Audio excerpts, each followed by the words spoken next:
पहुंचा रहे हैं? कैसे पहुंचा रहे हैं? किसकी वजह से पहुंचा रहे हैं? क्या किसी ने कभी गौर किया? कभी किसी ने गौर किया? आज हम कोठी में हैं, बंगले में हैं, कारों में हैं, किसकी वजह से हैं? सिर्फ एक ही शख्स है, बाबा भीमराव अंबेडकर साहब।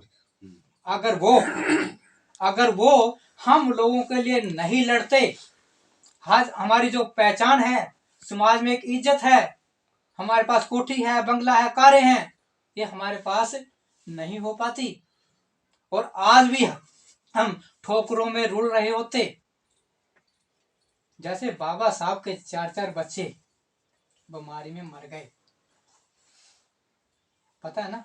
और उनके सबसे प्यारों से ज्यादा प्यार करते थे उनकी वाइफ रमा भाई जी भी बीमारी की वजह से ही मर गए। अगर वो कहते मैं भी अपना परिवार देखना है, भाड़ में जाओ, ये मुझे क्या लेने देना, मैं तो अपना परिवार देखूंगा। क्या आज हमारे पास कोठी बंगला होता? क्या हमारे पास कारें होती? क्यों साहब, क्या हमारे पास कारें होती? नहीं होती।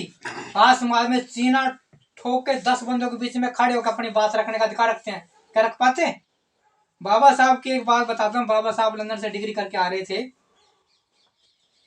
रास्ते में उनको कोई साधन नहीं मिला, एक बैलगाड़ी आया तो उन्होंने क्या भी हाथ दिया तो बाबा साहब को बैठा लिया।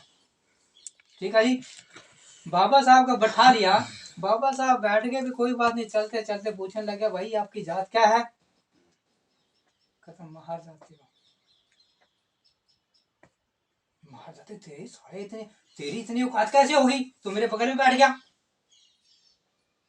तेरी इतनी कैसे औकात होगी? तू मेरे बगल में बैठ गया, उठा के सामान बाहर फेंक के मारा, चल नीचे उतर, तेरे को हक नहीं बैठने का। और कहने लगा भाई मैं तेरे को कोट पैंट समझ के बैठा लिया था, तो नहीं जाती का है। देखो बुरा लगेगा, लेकिन ये हकीकत घटनाएं हो चुकी हैं। तो नहीं जाती का है, तुम बगल में बैठ गया। तो अब बाबा जी कहने लगे भाई ऐसा सर, आप तो मुझे ले चलो प्लीज, जंगल में मैं कहाँ जाऊंगा, जंगल का रास्ता है, और कुछ इंसानियत के नाते कुछ तो जो है दया तरस करो। बहुत कहने सुनने के बाद बाबा जी को गाड़ी पे बैठाया, कहा भाई देखो राजा की तरह मैं बैठूंगा, बैलगाड़ी तुम हाँकोगे और किराया दुगुना लेऊंगा। अगर आपको मंजूर है तो बैठ जा, नहीं तो जा, मरता मरे, मुझे कोई मतलब नहीं तेरे से।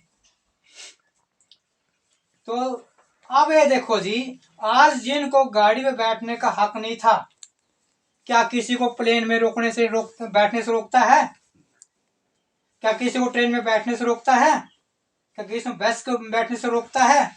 ये किसकी देन है?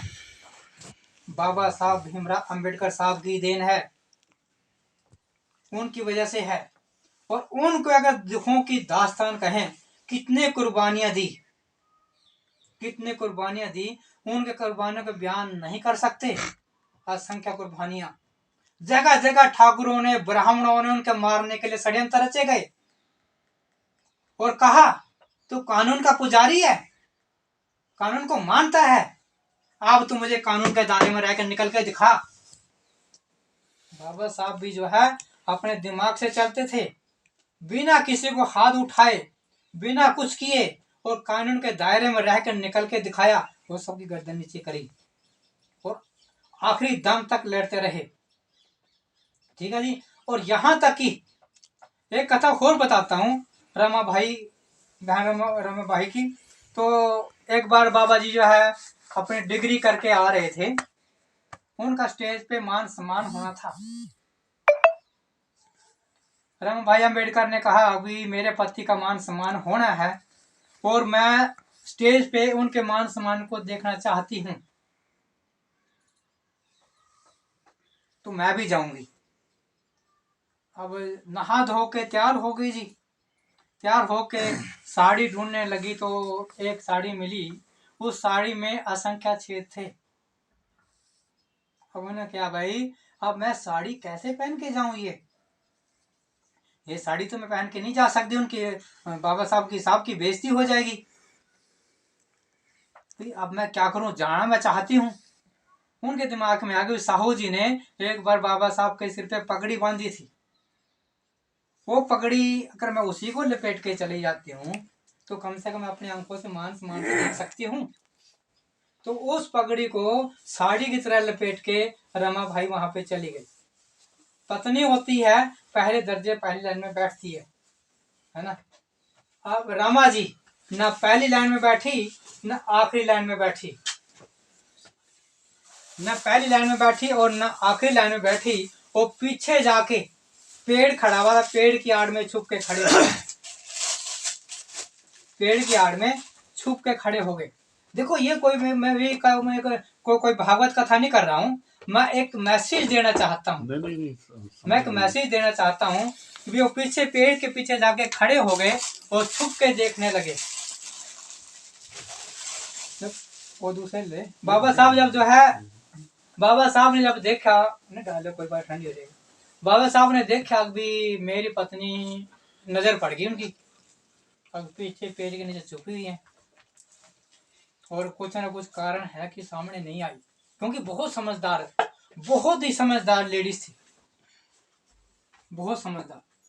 तो उन्होंने क्या भाई अब क्या किया जाए, स्टेज पर से उतर के उनके पास में गए, उनका अपना हाथ अपने हाथों में लिया और रमा जी कहने लगे, रमा मुझे माफ करना, मैं आपको एक अच्छी साड़ी तक नहीं पहना पाया, मुझे माफ करना, मैं आपको एक अच्छी साड़ी तक नहीं पहना पाया।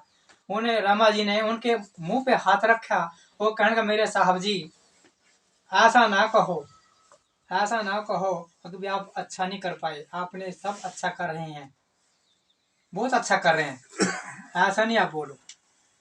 तो कहना रमा आज जो तू मांगना चाहती है